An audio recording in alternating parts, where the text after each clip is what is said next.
U.S. President Donald Trump promised to deport millions of people during his 2024 election campaign. We're going to end up with the largest deportation in American history. We have no choice. Have no choice, right? Have no choice. Now, 8 of the 9 justices on the Supreme Court have approved one way for him to do it, ending protections granted by the Biden administration for 350,000 Venezuelans.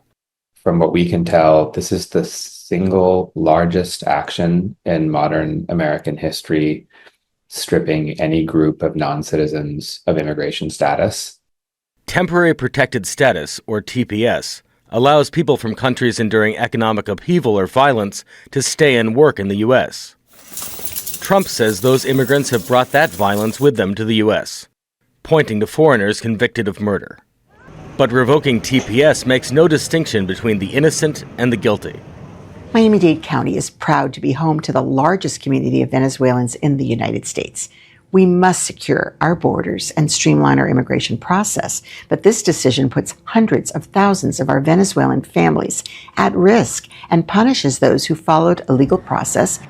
Although the case will go through appeals, the Supreme Court's decision means Venezuelans are more likely to be forced to leave the U.S. Now, practically at that point, the large majority of Venezuelans are probably going to apply for political asylum. And so then that will lead them to be hundreds of thousands of cases added to an over 2 million docket that's pending already. But as a matter of course, this definitely makes their status far more precarious than it was previously. Even if the Trump administration loses future cases before the Supreme Court, it has succeeded in sending a signal to American voters and the world's most vulnerable people. Wilson Dizard, Al Jazeera.